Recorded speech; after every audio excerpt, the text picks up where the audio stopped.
와, 대박이다. 300억이면 여보 앉아봐. 우리 이야기 좀 하자.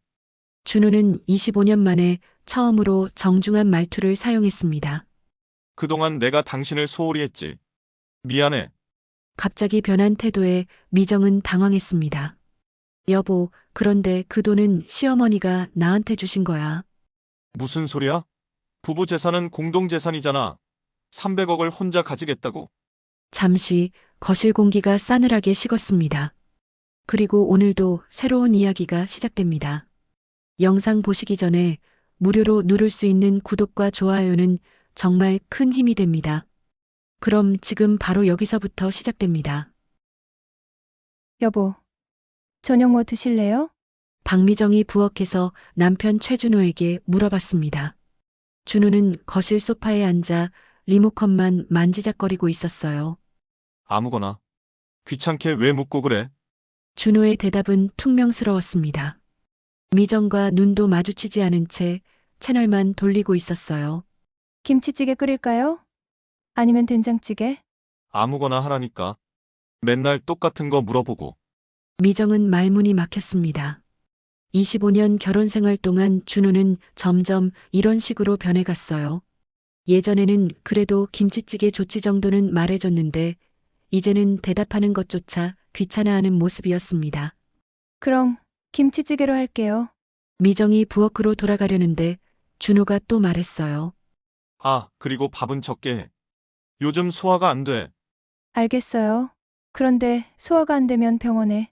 병원 가라 마라 잔소리 그만 좀 해. 나이 먹으면 다 그런 거야. 준호는 짜증스럽게 말하며 볼륨을 높였습니다. 미정은 더 이상 말하지 않고 부엌으로 들어갔어요. 냉장고에서 김치를 꺼내며 미정은 한숨을 쉬었습니다. 언제부터 남편과의 대화가 이렇게 메마른 건지 모르겠어요.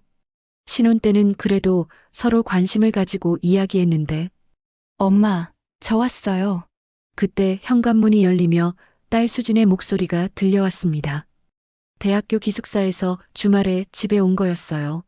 수진아, 어서 와. 미정은 반갑게 딸을 맞이했습니다. 수진은 대학교 3학년으로 요즘은 주말에만 집에 오곤 했어요. 아빠는? 거실에 계셔. 수진이 거실로 가서 인사했습니다. 아빠, 왔어요. 응, 왔구나. 공부는 잘하고? 네, 열심히 하고 있어요. 그래. 취업 준비도 미리미리 해둬야 해. 요즘 경쟁이 얼마나 치열한데. 네, 수진은 대답은 했지만 표정이 별로 밝지 않았어요. 아버지와의 대화도 늘 이런 식이었거든요. 성적이나 취업 이야기뿐이었습니다. 수진이 부엌으로 와서 미정을 도왔습니다. 엄마, 아빠랑 요즘 어떠세요? 뭐가? 대화 같은 거요. 아까 보니까 아빠가 엄마한테 좀 차갑게 말하시던데, 미정은 잠시 손을 멈췄습니다. 딸 앞에서 남편 흉을 보고 싶지는 않았어요. 그냥, 그래? 아빠도 회사 일 때문에 스트레스 받으시니까. 엄마는 항상 아빠 편만 들어주시네요. 근데 엄마도 사람인데, 아빠가 너무 무관심한 것 같아요. 수진의 말에 미정은 가슴이 찡했습니다. 딸이 자신의 마음을 알아주는 것 같아서요. 수진아, 결혼하면 다 그런 거야. 처음에는 다 좋다가도 시간이 지나면 그게 정상인가요? 엄마는 정말 인생이 없어 보여요. 수진이 단호하게 말했습니다. 뭔 소리야? 엄마만의 취미도 없고, 친구들이랑 만나는 것도 별로 없고, 온종일 아빠 뒷바라지하고 저 챙기는 것만 하시잖아요. 엄마는 그게 좋아서 하는 거야. 정말요? 정말 좋아서 하시는 거예요? 수진의 질문에 미정은 대답하지 못했습니다. 정말 좋아서 하는 건지 아니면 그냥 습관적으로 하는 건지 스스로도 확신이 서지 않았거든요. 저녁상을 차리고 가족이 함께 앉았습니다. 하지만 대화는 거의 없었어요. 준호는 스마트폰을 보며 밥을 먹었고 가끔씩 뉴스에 대해 혼잣말을 했습니다. 요즘 경기가 정말 안 좋아. 회사에서도 구조조정 얘기 나오고. 미정이 관심을 보이려고 했어요. 많이 걱정되시겠어요. 그래도 당신은 부장이시니까. 부장이 뭐가 대수야. 요즘 같은 세상에 누가 안전하겠어? 준호는 시큰둥하게 대답했습니다. 그래도 당신 회사는 안정적인 편이잖아요. 당신이 뭘 알아? 회사 다녀보지도 않으면서. 준호의 말에 미정은 기분이 상했습니다. 남편을 걱정해서 한 말인데 이렇게 무시당할 일인가요? 수진이 끼어들었어요. 아빠, 엄마가 걱정해서 하는 말씀인데 왜 그렇게 말씀하세요? 너는 어른 얘기에 끼어들지 마라. 저도 이제 성인이에요. 그리고 엄마한테 너무 심하게 말씀하시는 것 같아요. 뭐가 심해?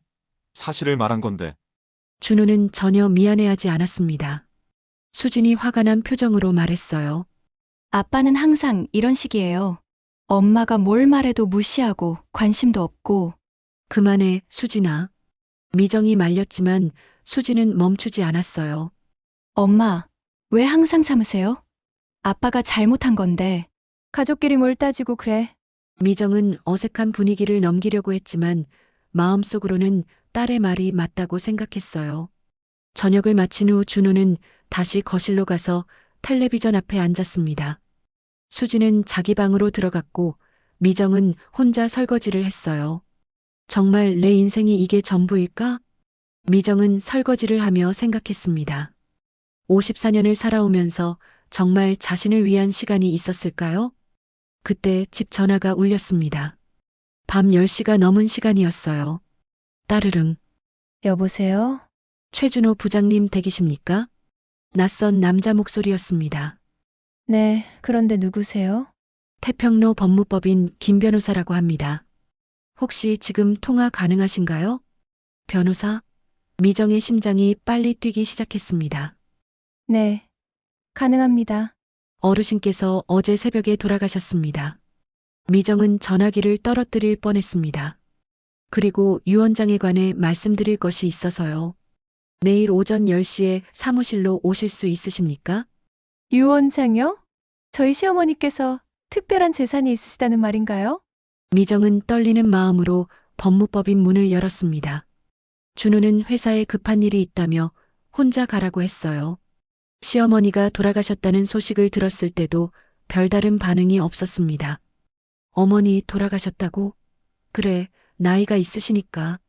장례는 간소하게 하자. 그게 준호가 한 말의 전부였어요. 25년간 모시고 살았던 시어머니에 대한 애도는 전혀 없었습니다. 박미정 님이신가요? 김 변호사는 50대 중반의 근엄한 인상이었습니다. 안경을 쓰고 정장을 단정하게 차려입은 모습이 전문가다운 느낌을 주었어요. 네, 맞습니다. 앉으세요. 먼저 시어머님의 갑작스러운 별세에 대해 조의를 표합니다. 감사합니다. 미정은 아직도 시어머니가 돌아가셨다는 사실이 실감나지 않았어요. 일주일 전에 요양원에 갔을 때는 그래도 괜찮아 보이셨는데 시어머님께서 생전에 저희 법무법인의 유언장을 맡기셨습니다. 김 변호사가 서류를 꺼내며 말했습니다. 그런데 내용이 좀 특별해서 직접 뵙고 설명드리려고 합니다. 특별하다는 게 고인께서 생전에 비밀리에 부동산 투자를 하셨습니다. 미정은 눈을 크게 떴어요. 시어머니가 부동산 투자를 하셨다고요? 1990년대부터 강남 일대 건물들을 조금씩 매입하셨습니다. 당시에는 땅값이 싸서 적은 돈으로도 여러 건물을 사실 수 있었거든요. 김 변호사는 계속 설명했습니다. 현재 시가로 환산하면 약 300억 원 상당입니다. 300억 원이요? 미정은 자신의 귀를 의심했습니다. 시어머니가 300억 원의 재산을 가지고 계셨다고요? 분당 아파트 한 채와 적금 몇 천만 원이 전부인 줄 알았는데. 네, 맞습니다. 그런데 더 놀라운 건 유언장의 내용입니다. 김 변호사가 유언장을 펼쳤습니다. 고인께서는 모든 재산을 며느리인 박미정님께 단독 상속한다고 명시하셨습니다. 뭐라고요? 미정은 의자에서 일어날 뻔했습니다. 아드님인 최준호님께는 현재 거주하고 계신 분당 아파트 한 채만 남기셨고 나머지 299억 원 상당의 재산은 모두 며느리 명의로 등록됩니다. 미정은 현실감이 없었습니다. 25년간 눈치만 보며 살았던 시어머니가 자신에게 300억 원을 남기셨다니 이유가 있나요? 고인께서 따로 편지를 남기셨습니다. 김 변호사가 봉투를 내밀었어요. 미정은 떨리는 손으로 편지를 열어봤습니다. 미정아, 25년간 우리 집 며느리로 정말 고생했구나. 내 아들이 너를 제대로 대하지 않는 걸 내가 다 봤다. 마음이 아팠지만 끼어들 수는 없었어. 이 돈으로 내가 정말 원하는 인생을 살아라. 이제라도 늦지 않았다. 마이너스 어머니 올림. 미정의 눈에서 눈물이 흘러내렸습니다. 시어머니는 모든 걸 지켜보고 계셨구나. 상속 절차는 어떻게 되나요? 서류 준비해서 다음 주에 다시 오시면 됩니다. 그런데 혹시 남편분께는 말씀드리셨나요? 아직요. 아무래도 금액이 큰 만큼 가족 간의 이야기가 많을 것 같은데 신중하게 처리하시기 바랍니다. 미정은 고개를 끄덕였지만 마음은 복잡했어요. 준호에게 이 얘기를 어떻게 해야 할까요? 다녀왔어. 미정이 현관문을 열고 들어오니 준호가 거실에서 맥주를 마시고 있었어요. 어떻게 됐어? 유산이라도 있었나? 준호가 무심하게 물었습니다. 응, 있었어. 얼마나? 몇 천만 원? 미정은 잠시 망설였습니다. 어떻게 말해야 할까요? 300억. 뭐라고? 준호가 맥주병을 떨어뜨릴 뻔했어요. 300억 원이라고 했어. 300억? 어머니가 그런 돈이 어디 있어? 부동산 투자를 하셨대. 강남 일대 건물들을. 준호의 눈이 반짝였습니다. 그래. 그럼 우리가 받는 거네. 300억이면 와, 대박이다. 준호는 갑자기 흥분하기 시작했어요. 여보, 앉아봐. 우리 이야기 좀 하자. 25년 만에 처음 듣는 정중한 말투였습니다. 그동안 내가 당신을 소홀히 했지. 미안해. 미정은 당황스러웠어요. 갑자기 왜 이러는 걸까요? 300억이면 우리 수진이 유학도 보낼 수 있고 나도 회사 그만두고 사업할 수 있겠네. 아, 그렇구나. 돈 이야기가 나오자 태도가 바뀐 거였어요. 여보, 그런데 그 돈은? 뭐? 시어머니가 나한테 주신 거야. 준호의 표정이 급변했습니다. 무슨 소리야? 부부 재산은 공동 재산이잖아. 유언장에 내 이름으로 되어 있어. 그래도 법적으로는 우리 재산이야. 당신이 혼자 가질 수 있는 돈이 아니라고. 준호의 목소리가 높아졌습니다. 여보, 시어머니 뜻이. 어머니 뜻은 무슨 300억을 며느리 혼자 가지라고? 말이 안 돼. 시어머니가 편지도 남기셨어. 미정이 편지를 보여주자 준호가 낚아챘어요. 뭐 이런 소리가 다 있어? 내가 당신을 제대로 안 대했다고? 준호가 편지를 구겨버렸습니다. 25년간 누가 돈 벌어서 먹여 살렸는데 내가 당신한테 못했다고? 여보, 진정해. 진정하라고?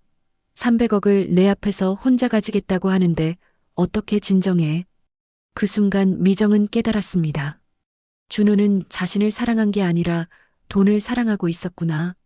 내가 25년간 당신을 위해 뭘 포기했는지 알아? 미정도 목소리를 높였어요. 포기? 뭘 포기했다고? 집에서 놀면서 뭘 포기했어? 내 꿈도 포기하고 친구들도 포기하고 오직 당신과 수진이만 바라보며 살았어. 그게 뭐가 대단한 일이야? 여자들은 다 그렇게 사는 거 아니야? 준호의 말에 미정은 분노가 치밀어 올랐습니다. 돈 때문에 이상해진 건 당신이야. 25년간 나를 투명인간 취급하더니 갑자기 여보라고 부르고 있잖아. 투명인간? 내가 언제? 매일매일 저녁 뭐 먹을지 물어보면 아무거나라고 하고 어디 가자고 하면 피곤하다고 하고. 미정의 목소리가 떨렸어요. 그동안 내가 얼마나 외로웠는지 알아? 25년간 혼자 사는 것 같았다고. 외로우면 친구들이나 만나든지. 언제 만나? 당신 뒷바라지하고 수진이 챙기느라 시간이 어디 있어. 부부는 처음으로 서로에게 쌓였던 감정을 폭발시켰습니다. 어쨌든 그 돈은 우리 돈이야. 법적으로 알아볼 거라고. 준호가 소리쳤습니다. 좋아. 알아봐. 하지만 시어머니 뜻은 분명해. 미정도 지지 않고 맞섰어요. 그때 수진이 방에서 나왔습니다. 왜 이렇게 싸워요? 무슨 일이에요? 부부는 멈춰섰지만 이미 돌이킬 수 없는 선을 넘어버린 후였습니다.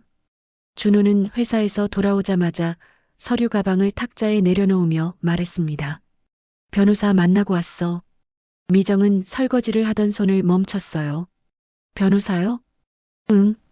상속법 전문 변호사야. 부부 재산에 대해서 상담받았어. 준호의 목소리에는 자신감이 묻어났습니다. 그래서 뭐라고 하던가요? 유언장이 있어도 법적으로는 문제가 있다고 하더라. 특히 배우자 상속권을 완전히 배제하는 건 인정받기 어렵다고. 미정은 가슴이 답답해졌어요. 시어머니의 마지막 뜻마저 무시하려는 건가요? 여보, 시어머니께서 분명한 의사를 남기셨잖아요. 의사가 뭐가 중요해? 법이 더 중요하지. 준호가 소파에 앉으며 말했습니다. 그리고 변호사가 그러는데 결혼 기간 중에 형성된 재산은 부부 공동 재산으로 봐야 한다고 해. 어머니가 그 돈을 모으신 것도 결국은 우리 가족이 함께 살면서 생긴 일이라고. 그게 무슨 말이에요? 쉽게 말해서 300억의 절반인 150억은 내 몫이라는 거야. 미정은 어이가 없었어요. 당신이 시어머니 재산 형성에 뭘 했다고 그래요? 내가 아들로서 효도했잖아. 매달 용돈도 드리고 명절 때마다 챙기고. 매달 용돈이요? 30만 원씩 주는 게 효도라고요? 미정의 목소리가 높아졌습니다. 그리고 명절 때 챙긴다는 게 뭐예요? 선물 하나 사는 것도 다 제가 했잖아요. 그래도 내 돈으로 산 거 아니야? 당신 돈으로 샀다고요? 제가 생활비 아껴서 산 건데. 부부는 또다시 언성을 높이기 시작했어요. 그때 현관문이 열리며 수진이 들어왔습니다. 또 싸우시는 거예요? 수진은 지친 표정으로 가방을 내려놓았어요. 수진아, 너도 와서 들어봐. 준호가 딸을 불렀습니다. 할머니가 엄마한테 300억을 남기셨는데 이게 법적으로 문제가 있다는 거야. 300억이요? 수진은 깜짝 놀랐어요. 어제 부모님이 싸우는 걸 보기는 했지만 이런 큰 돈 때문인 줄은 몰랐거든요. 그래. 근데 유언장이 있어도 부부 재산으로 분할해야 한다고 변호사가 그러더라. 아빠, 그런데 할머니가 엄마한테 주고 싶어서 주신 거 아니에요? 수진이 조심스럽게 물었습니다. 그건 그렇지만 법적으로는 다른 문제야. 나도 아들로서 권리가 있다고. 권리요? 수진의 목소리에 의아함이 묻어났어요. 아빠, 그동안 할머니 돌보신 분은 엄마잖아요. 뭔 소리야? 나도 아들 노릇했어. 언제요? 할머니 요양원에 가신 것도 엄마가 알아보셨고 병원 모시고 가는 것도 엄마가 하셨는데. 수진의 말에 준호가 당황했어요. 그래도 나는 아들이야.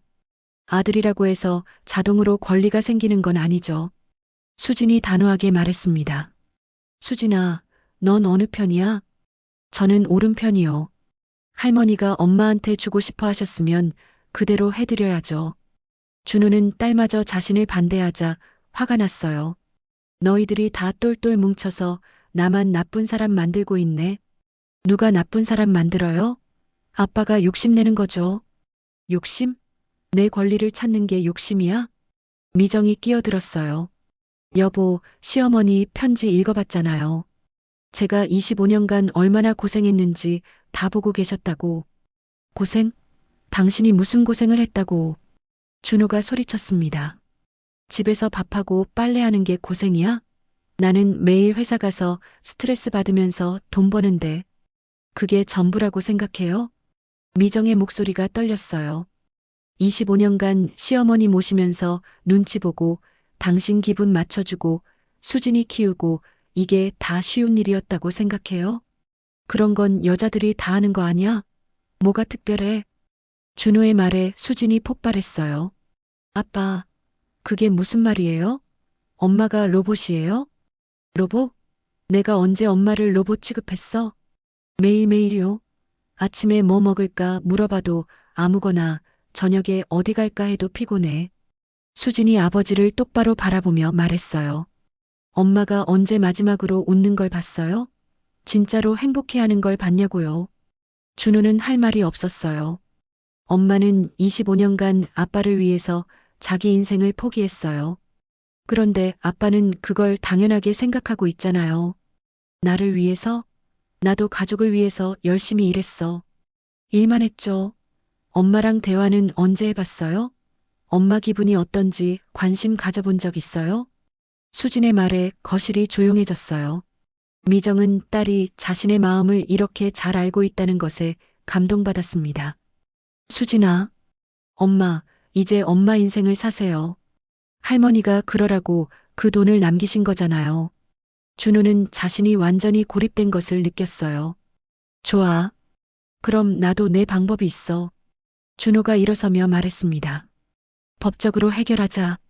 유 원장이 뭐가 대단한지 보자고. 여보, 내일 변호사 사무실 가서 정식으로 이의 제기할 거야. 300억을 혼자 독차지하려고? 꿈도 꾸지 마. 준호는 안방으로 들어가며 문을 쾅 닫았어요. 미정과 수지는 거실에 남아 서로를 바라봤습니다. 엄마, 괜찮아요? 모르겠다, 수진아. 정말 모르겠어. 미정은 소파에 주저앉았어요. 25년 살아온 게 이게 전부인가 싶어. 엄마, 이제라도 늦지 않았어요. 할머니 말씀대로 엄마가 원하는 인생을 사세요. 수진이 엄마 손을 꽂혔습니다. 그런데 아빠가 법적으로 문제 삼으면 어떻게 해? 그럼 엄마도 변호사 선임하세요. 할머니 뜻을 지켜야죠. 그날 밤 미정은 잠들지 못했어요. 옆에서는 준호가 코를 골며 자고 있었지만 미정의 마음은 복잡하기만 했습니다. 정말 이혼해야 하는 건가?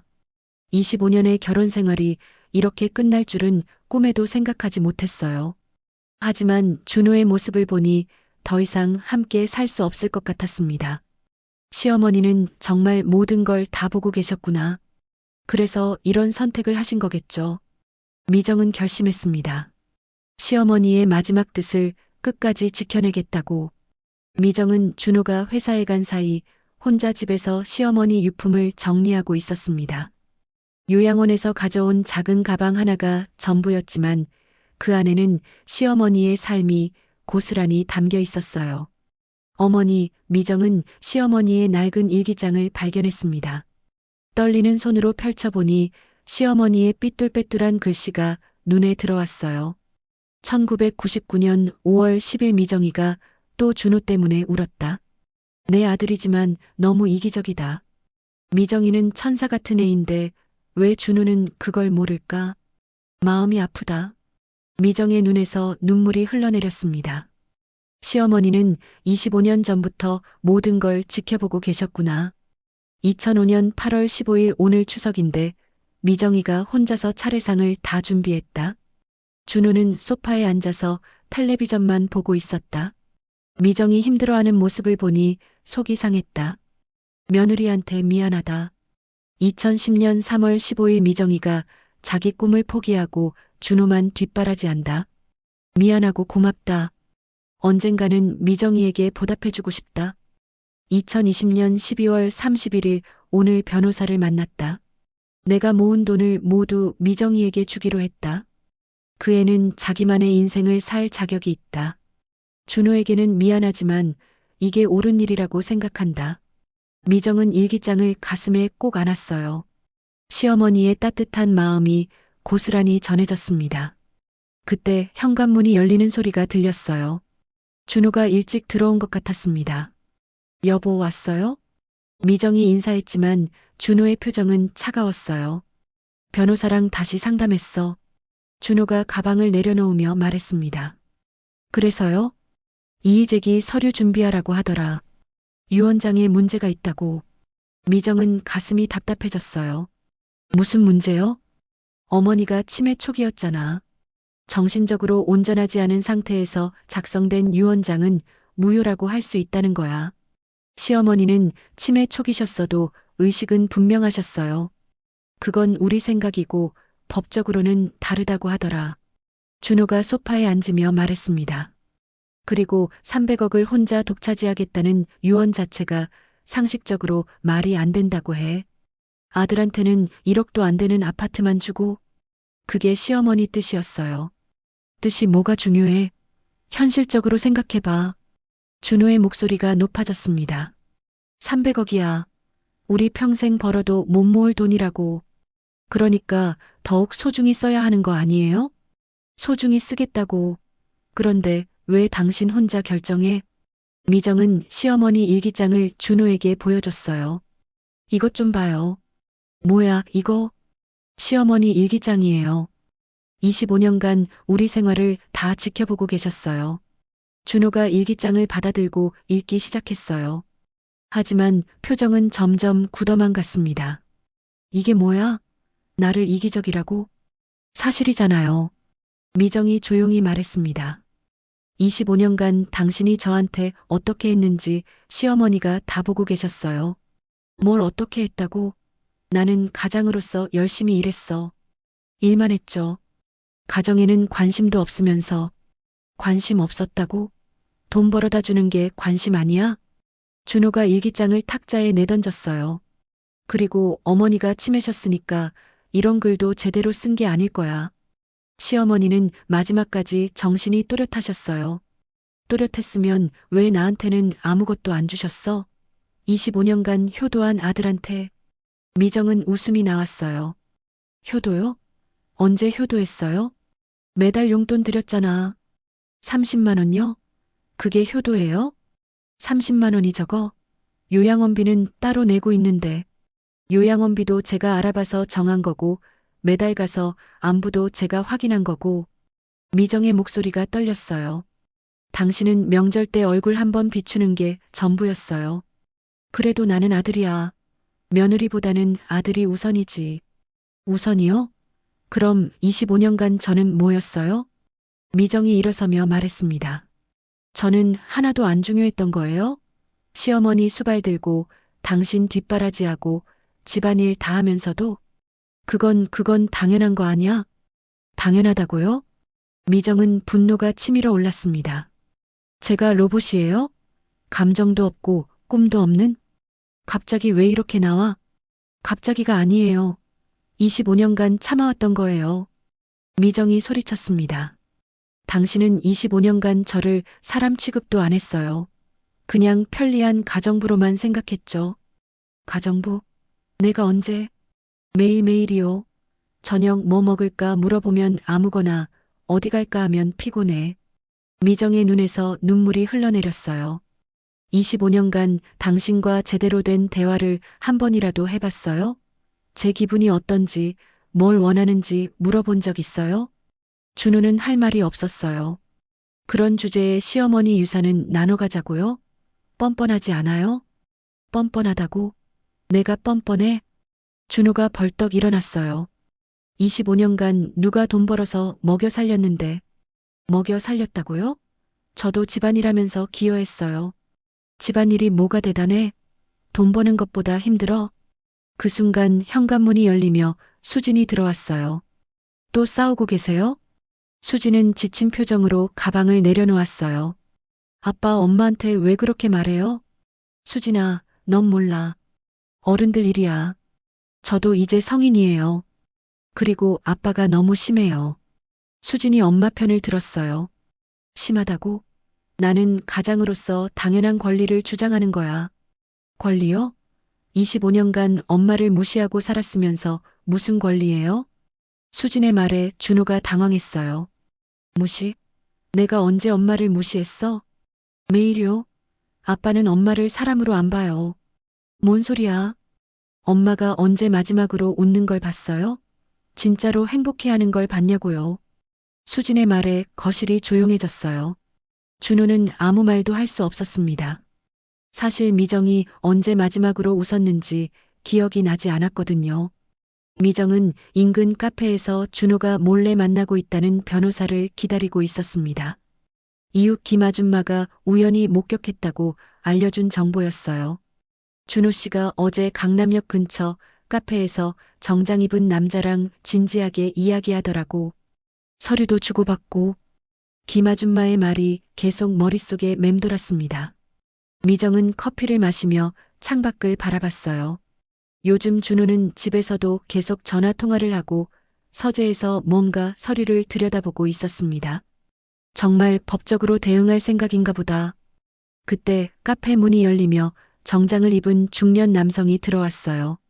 김아줌마가 묘사한 그 변호사 같았습니다. 남자는 구석자리에 앉아 전화를 받기 시작했어요. 네, 최 부장님. 서류 검토해 봤는데 승산이 있습니다. 미정은 귀를 기울였어요. 치매 진단서가 있으니까 정신능력 미약 상태에서 작성된 유언장이라고 주장할 수 있어요. 미정의 가슴이 철렁했습니다. 그리고 300억 전액을 며느리에게 상속한다는 것 자체가 상식적으로 이해할 수 없는 내용이라고 할 수 있고요. 변호사는 계속 말했습니다. 아들인 의뢰인분께는 최소한 50% 이상의 상속권이 있다고 봅니다. 재판까지 가면 시간이 걸리겠지만 결과는 확실할 거예요. 미정은 충격을 받았어요. 준호가 정말로 시어머니의 유언장을 무효화시키려고 하고 있었구나. 집으로 돌아가는 길에 미정은 마음이 무거웠어요. 시어머니의 마지막 뜻조차 무시당할 수 있다는 생각에 분노가 치밀어 올랐습니다. 그날 밤 11시에 준호는 서재에서 나와 거실로 왔어요. 미정은 소파에 앉아 텔레비전을 보고 있었습니다. 여보, 이야기 좀 하자. 준호의 목소리는 평소보다 진지했어요. 무슨 이야기요? 마지막으로 한 번 더 생각해봐. 300억을 혼자 가져가는 게 정말 옳은 일인지. 미정은 준호를 바라봤어요. 시어머니 뜻이에요. 어머니 뜻이라고 해도 한계가 있어. 나도 아들이고 25년간 함께 산 가족이야. 25년간 함께 살았다고요? 미정이 냉소적으로 웃었어요. 당신은 25년간 저와 함께 산 게 아니라 같은 집에 살았을 뿐이에요. 뭔 소리야? 언제 저와 진짜 대화해봤어요? 제 마음이 어떤지, 뭘 원하는지 관심 가져본 적 있어요? 준호는 말문이 막혔어요. 그런 주제에 지금 와서 가족이라고요? 그래도 법적으로는 내 권리가 있어. 준호가 목소리를 높였습니다. 권리요? 어떤 권리요? 미정도 지지 않았어요. 부부재산 분할 청구권, 상속권, 이런 게 다 법으로 정해진 거야. 법이요? 그럼 저도 법적으로 대응하죠. 뭐라고? 저도 변호사 선임할 거예요. 시어머니 유언장을 끝까지 지켜낼 거고요. 준호가 당황했어요. 당신이 변호사를 뭘로 선임해? 돈이 있어? 시어머니가 미리 변호사비까지 준비해 두셨어요. 미정이 차분하게 말했습니다. 시어머니께서 유언장 작성할 때 이런 상황을 예상하셨나 봐요. 그럴 리가 없어. 있어요. 오늘 김 변호사님한테 확인했거든요. 준호의 얼굴이 굳었어요. 김 변호사가 누구야? 시어머니 유언장을 작성해드린 분이요. 만약 누군가 이의제기를 하면 제가 법적 대응을 할 수 있도록 모든 걸 준비해 두셨더라고요. 준호는 예상하지 못한 일이었어요. 그리고 한 가지 더요. 미정이 서재에서 가져온 녹음기를 켰습니다. 300억 절반은 받을 수 있을 거야. 솔직히 이혼해도 상관없어. 150억만 받으면 새 인생 살 수 있지. 준호의 목소리가 녹음기에서 흘러나왔어요. 이게 뭐야? 준호가 얼굴이 하얗게 변했어요. 당신이 동료들한테 한 말이에요. 카카오톡 대화 내용도 다 캡처해뒀고요. 미정이 스마트폰을 보여줬습니다. 이혼해도 상관없다고요? 정말로요? 그건 그냥 한 말이고. 그냥 한 말이라고요? 25년 결혼 생활을 그냥 한 말로 정리한다고요? 미정의 목소리가 떨렸어요. 그리고 150억만 받으면 새 인생을 산다고요? 저와 수진이는 어떻게 되는 거예요? 준호는 할 말이 없었어요.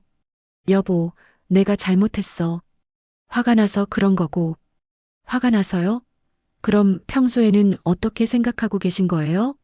미정이 일어서며 말했습니다. 이제 알겠어요. 당신에게 저는 정말 아무것도 아니었구나. 그런 게 아니야. 그런 게 맞아요. 25년간 저를 투명인간 취급하더니 돈이 생기니까 갑자기 여보라고 부르고. 미정의 눈에서 눈물이 흘러내렸어요.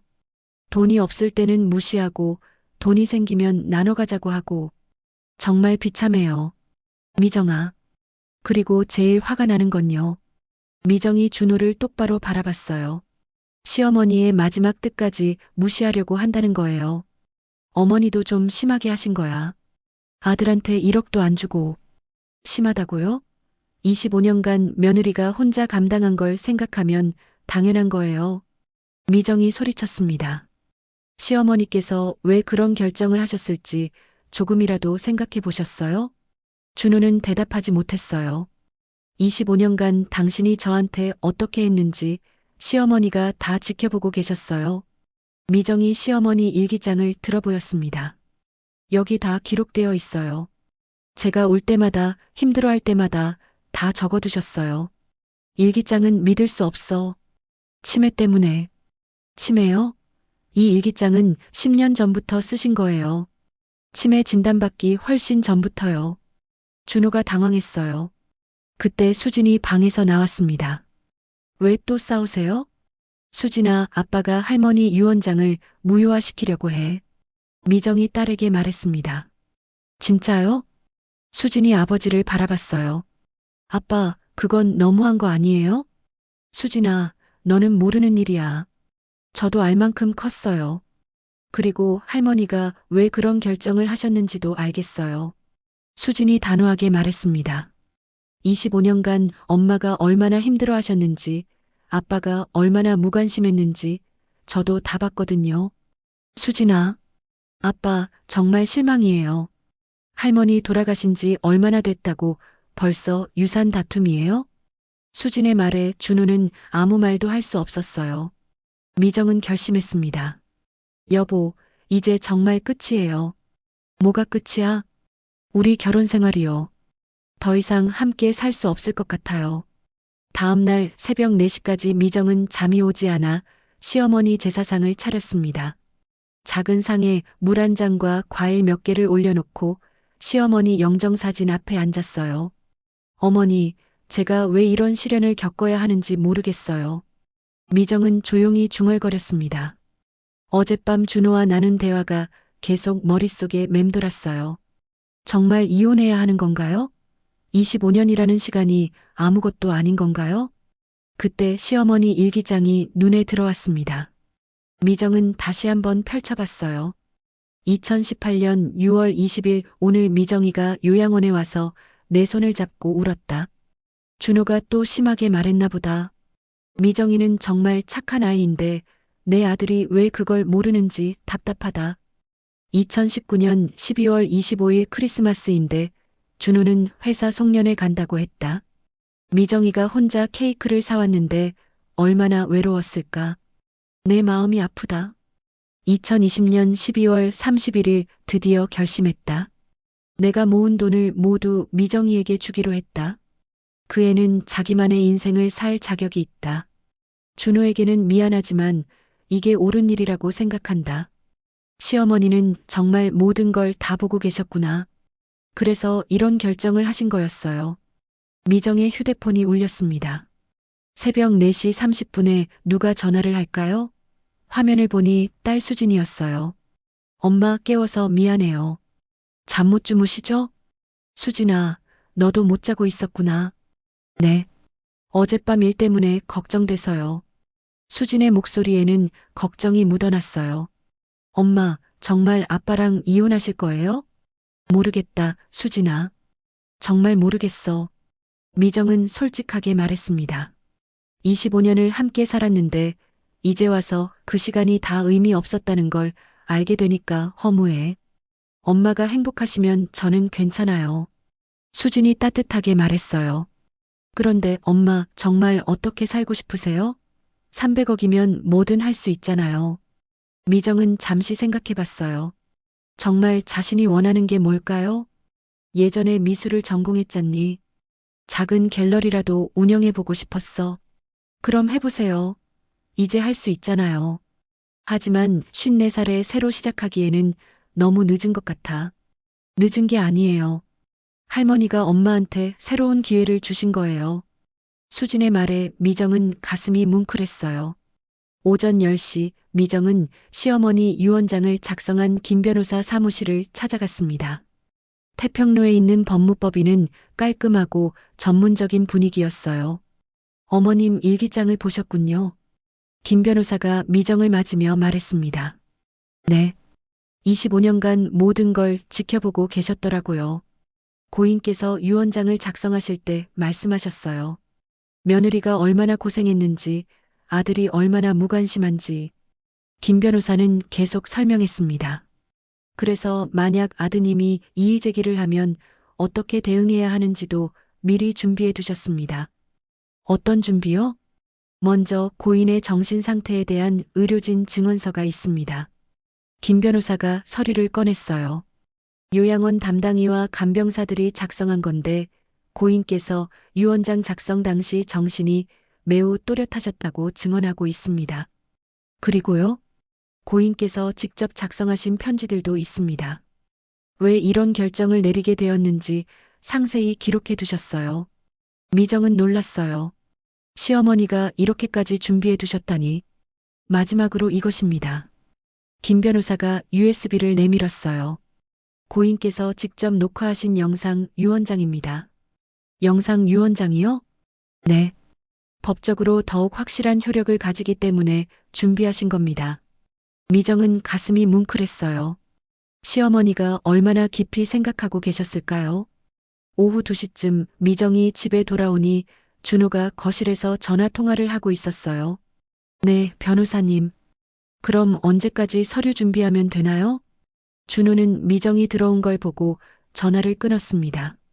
어디 갔다 와? 변호사 사무실이요. 미정이 담담하게 대답했어요. 변호사 사무실?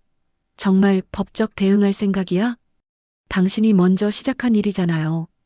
준호가 당황했어요. 나는 그냥 알아본 것뿐이야. 그냥 알아본 게 아니라 이미 이의제기 서류 준비하고 있잖아요. 미정이 차분하게 말했습니다. 그런데 한 가지 알아둘 게 있어요. 뭐? 시어머니께서 이런 상황을 미리 예상하고 모든 걸 준비해 두셨어요. 준호의 얼굴이 굳었어요. 무슨 준비? 의료진 증언서, 상세한 편지, 그리고 영상 유언장까지. 영상 유언장? 네. 시어머니께서 직접 카메라 앞에서 왜 이런 결정을 내리셨는지 설명해 두셨어요. 준호는 예상하지 못한 일이었어요. 그리고 시어머니 일기장도 중요한 증거가 될 거예요. 25년간 우리 가정 상황을 기록해 두신 거니까. 미정이 일기장을 들어보였습니다. 특히 당신이 저를 어떻게 대했는지, 시어머니가 얼마나 마음 아파하셨는지 다 적혀 있어요. 준호는 할 말이 없었어요. 그때 현관문이 열리며 수진이 들어왔습니다. 엄마, 아빠, 무슨 이야기 하세요? 별거 아니야. 준호가 어색하게 대답했어요. 아빠, 정말 할머니 유언장에 이의 제기하실 거예요? 수진이 직접적으로 물었습니다. 수진아, 그건 복잡한 문제야. 복잡하다고요?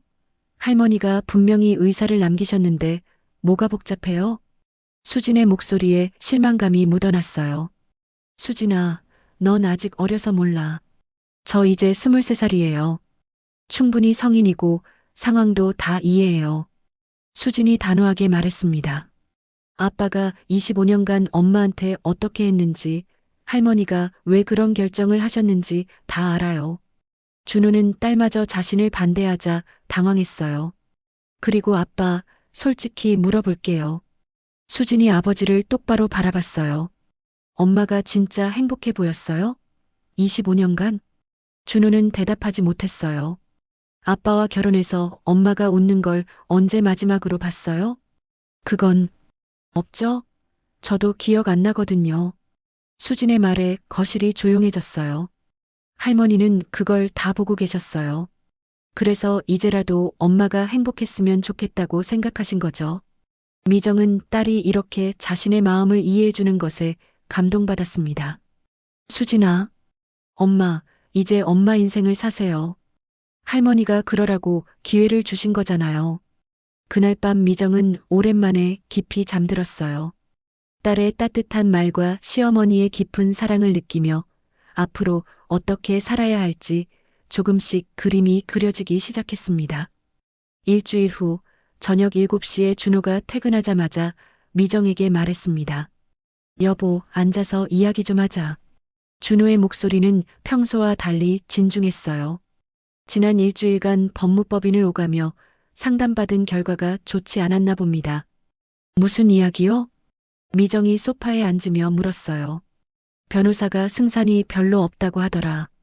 준호는 어색하게 말을 꺼냈습니다. 어머니가 너무 완벽하게 준비해 두셨나 봐. 영상 유언장에 의료진 증언서까지. 그럼 포기하실 거예요? 포기가 아니라 준호가 망설였어요. 우리 다시 생각해보자. 이혼까지 할 필요는 없잖아. 미정은 준호를 바라봤어요. 법적으로 이길 수 없다는 걸 알자 이제 와서 화해하자는 건가요? 갑자기 왜요? 갑자기가 아니야. 25년을 함께 살았는데 돈 때문에 헤어질 수는 없잖아. 돈 때문에요? 지금까지 돈 이야기만 하신 분이 누구예요? 미정의 목소리에 차가움이 묻어났어요. 내가 잘못 생각했어. 미안해. 준호가 고개를 숙였습니다. 300억을 당신이 받는 게 맞는 것 같아. 어머니 뜻이니까. 정말요? 그래. 대신 준호가 조심스럽게 말했어요. 우리 관계는 다시 회복해보자. 내가 앞으로는 잘할게. 미정은 준호의 말을 듣고 있었지만 마음은 차가워져 있었어요. 여보, 당신 휴대폰 봤어요. 뭐? 미정이 자신의 스마트폰을 꺼내 보여줬어요. 당신이 동료들한테 보낸 카카오톡 메시지요. 준호의 얼굴이 굳었습니다. 300억 절반은 받을 수 있을 거야. 솔직히 이혼해도 상관없어. 150억만 받으면 새 인생 살 수 있지. 미정이 메시지를 읽어줬어요. 이것도 잘못 생각한 거예요? 그건 그때는 화가 나서. 화가 나서요? 25년 결혼 생활을 이혼해도 상관없다고 말할 정도로요? 미정의 목소리가 떨렸어요.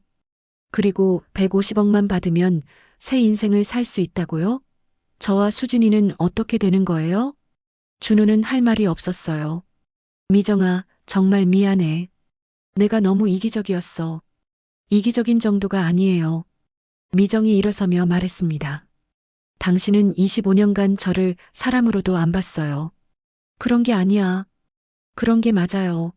매일 아무거나 피곤해 이런 말만 하면서 저를 투명인간 취급했잖아요. 미정이 소리쳤습니다. 제가 언제 마지막으로 웃었는지 기억해요? 언제 마지막으로 행복해했는지 알아요? 준호는 대답하지 못했어요. 25년간 저는 당신의 그림자로 살았어요. 박미정이라는 사람은 없었어요. 그냥 최준호의 아내, 수진이의 엄마일 뿐이었다고요. 그때 현관문이 열리며 수진이 들어왔어요. 또 싸우시는 거예요? 수진은 지친 표정으로 가방을 내려놓았어요. 수진아, 아빠가 법적 대응 포기한대. 미정이 딸에게 말했습니다. 그래요? 다행이네요. 수진이 안도의 표정을 지었어요. 그런데 우리 관계는 다시 회복하자고 하시는데. 아빠가요? 수진이 아버지를 바라봤어요. 아빠, 진심이에요? 당연하지. 우리는 가족이잖아. 가족이요? 수진이 냉소적으로 웃었어요. 25년간 엄마를 가족으로 대한 적 있어요? 수진아, 그런 말하지 마라. 사실을 말하는 거예요. 아빠는 엄마를 가정부로만 생각했잖아요. 수진의 말에 준호가 당황했어요. 가정부? 내가 언제? 매일요? 엄마가 뭘 해도 관심 없고 뭘 말해도 대충 듣고. 수진이 단호하게 말했습니다. 엄마가 아플 때도 신경 안 쓰고 힘들어할 때도 모른 척하고. 그건. 그리고 지금 와서 300억 포기하니까 갑자기 다시 잘해보자고요? 너무 뻔뻔한 거 아니에요? 수진의 말에 거실이 조용해졌어요. 미정은 딸이 자신의 마음을 이렇게 잘 알고 있다는 것에 감동받았습니다. 수진아 말이 맞아요. 미정이 조용히 말했습니다. 당신은 지금까지 저를 사랑한 게 아니라 편리함을 사랑한 거예요. 뭔 소리야? 밥 해주고 빨래 해주고 집안일 해주는 편리함이요. 미정의 목소리는 차분했지만 단호했어요. 그런데 갑자기 300억이 생기니까 돈을 사랑하게 된 거고요. 그런 게 아니라고. 그런 게 맞아요. 만약 시어머니가 저한테 아무것도 안 주셨다면 당신 태도가 바뀌었을까요? 준호는 대답하지 못했어요. 당신 휴대폰 메시지가 답이에요. 이혼해도 상관없다고 하신 게 당신 진심이에요. 미정이 이혼 서류를 꺼냈습니다. 이미 준비했어요. 미정아. 준호가 벌떡 일어났어요. 재산 분할은 포기할게요. 분당 아파트는 당신이 가져요. 그럼 안 돼. 300억이야. 그 돈으로 제가 하고 싶었던 일들을 해볼 거예요. 25년 늦었지만요. 미정이 결연한 표정으로 말했습니다. 엄마 결정을 지지해요. 수진이 엄마 편을 들었어요. 수진아, 너마저. 아빠, 엄마가 행복한 게 저한테도 중요해요. 수진이 아버지를 바라보며 말했습니다. 25년간 엄마가 얼마나 외로웠는지, 얼마나 힘들었는지 저도 다 봤어요. 그래도 우리는 가족이야. 가족이면 서로를 이해하고 존중해야죠. 아빠는 엄마를 존중한 적 있어요? 수진의 질문에 준호는 할 말이 없었어요. 그리고 아빠, 수진이 서류를 보여줬어요. 저도 증인으로 서명할 거예요. 뭔 서류야? 엄마가 정신적 피해를 받았다는 증언서요. 수진이 차분하게 말했습니다. 25년간 정서적 방치와 무관심으로 인한 피해를 입었다고 증언할 거예요. 준호는 완전히 당황했어요.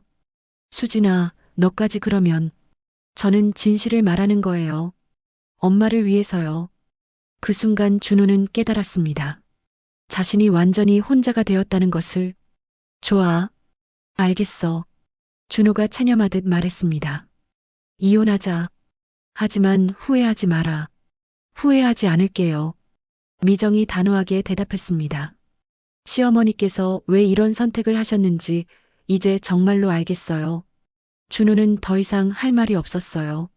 서류에 서명하고 안방으로 들어갔습니다. 미정과 수지는 거실에 남아 서로를 바라봤어요. 엄마, 힘들죠? 아니야.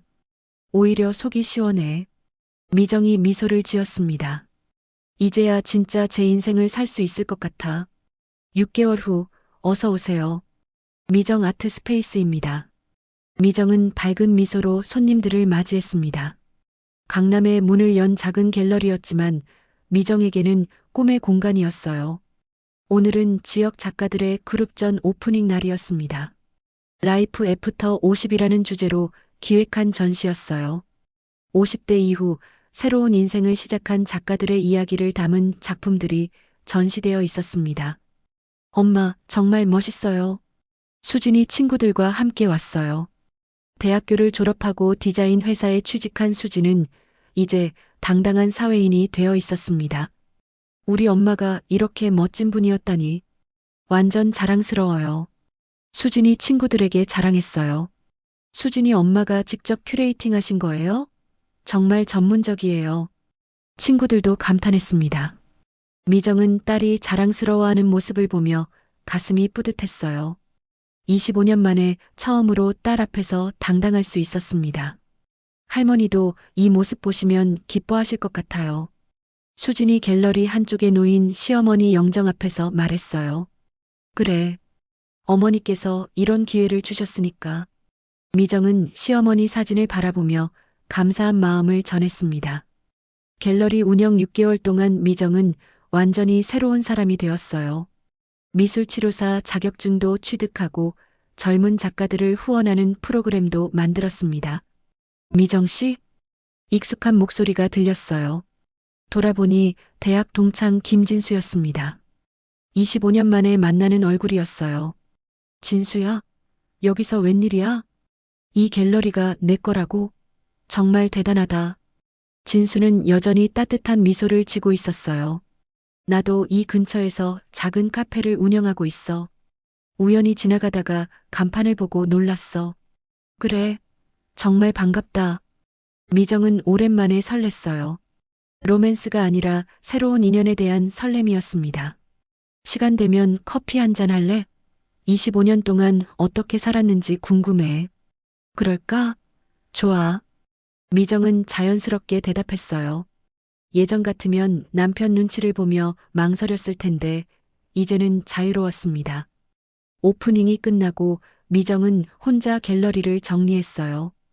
벽에 걸린 작품들을 바라보며 지난 6개월을 되돌아봤습니다. 이혼 절차는 생각보다 순조롭게 진행되었어요. 준호는 분당 아파트를 가져갔고 미정은 300억 원을 온전히 받았습니다. 수지는 미정과 함께 새 아파트에서 살기로 했어요. 엄마, 정리 다 됐어요? 수진이 들어왔어요. 응. 오늘 정말 성공적이었어. 그래요. 오신 분들 모두 감동받으신 것 같았어요. 수진이 엄마 옆에 앉았어요. 엄마, 요즘 정말 행복해 보여요. 그래. 네. 25년 만에 처음으로 진짜 웃는 모습을 봐요. 수진의 말에 미정은 가슴이 뭉클했어요. 수진아, 엄마가 너무 늦게 깨달은 것 같아서 미안해. 뭐려? 지금이라도 찾으신 게 다행이에요. 만약 할머니가 이런 기회를 안 주셨다면, 그래도 언젠가는 깨달으셨을 거예요. 엄마는 강한 분이거든요. 수진이 엄마 손을 꽉 잡았어요. 그때 미정의 휴대폰이 울렸어요. 모르는 번호였습니다. 여보세요? 미정 씨? 나 진수야. 김진수였어요. 벌써 연락하다니 빠르네. 갤러리에서 명함 받았거든. 내일 시간 있으면 정말 커피 마실래? 좋아. 시간 낼게. 미정은 자연스럽게 약속을 잡았어요. 전화를 끊고 나니 수진이 미소를 지고 있었어요. 엄마, 새로운 인연이네요? 그냥 옛날 친구야. 그래도 좋잖아요. 엄마도 새로운 관계를 만들어 가시는 거죠. 한편 준호는 원룸에서 혼자 라면을 끓여 먹고 있었어요. 분당 아파트는 너무 커서 팔고 작은 원룸으로 이사했습니다. 회사에서는 여전히 부장이었지만 집에 돌아와도 아무도 기다리는 사람이 없었어요. 아빠 식사하셨어요? 수진이 가끔 안부 전화를 했지만 대화는 어색했습니다. 응. 너는? 네. 엄마랑 같이 먹었어요. 그래. 아빠도 건강 챙기세요. 알겠어. 전화가 끊어지고 나면 준호는 더욱 외로워졌어요. 25년간 당연하게 생각했던 것들이 얼마나 소중했는지 이제야 깨달았습니다. 동료들과 술을 마셔도 집에 대한 이야기는 하지 않았어요. 자신의 잘못으로 가정이 깨졌다는 걸 인정하기 어려웠거든요. 1년 후 미정은 갤러리를 성공적으로 운영하고 있었어요. 미술치료사로도 활동하며 많은 사람들에게 도움을 주고 있었습니다. 어머니, 감사해요. 이제야 진짜 박미정으로 살고 있어요. 미정은 시어머니 사진 앞에서 속삭였어요. 갤러리 창문으로 새벽 햇살이 들어오고 있었어요. 미정의 얼굴은 25년 만에 처음으로 환하게 빛나고 있었습니다. 수지는 연인과 결혼 준비를 하고 있었고, 미정은 김진수와 좋은 친구로 지내며 새로운 인생을 즐기고 있었어요. 시어머니의 유산은 단순히 돈이 아니었습니다. 미정에게 자신의 인생을 되찾아준 자유였고, 꿈을 실현할 수 있는 기회였어요. 진정한 유산은 돈이 아니라 자신답게 살 수 있는 용기입니다. 미정은 그날 일기에 이렇게 적었어요. 창밖으로는 봄이 오고 있었습니다. 58세의 미정에게도 새로운 시작이었어요. 늦었지만 진정한 자신의 인생을 찾은 미정은 매일이 감사했습니다. 시어머니가 남겨주신 것은 300억 원이 아니라 자신답게 살아갈 용기였다는 걸 이제야 깨달았습니다. 그리고 그 용기로 미정은 새로운 인생을 당당하게 살아가고 있었어요. 여러분, 오늘 시어머니 유산 300억 받은 날 남편이 한 말 이야기는 어떠셨나요? 큰돈 앞에서 드러나는 인간의 진짜 모습과 시어머니의 따뜻한 마지막 선물까지 잘 보셨나요? 혹시 비슷한 경험이 있으시거나 이런 상황에서 어떻게 대처하셨을지 댓글로 남겨주세요. 구독과 좋아요, 알림 설정까지 눌러주시면 더욱 감동적인 이야기들로 찾아뵙겠습니다. 다음에도 여러분의 마음을 울리는 이야기로 만나요. 감사합니다.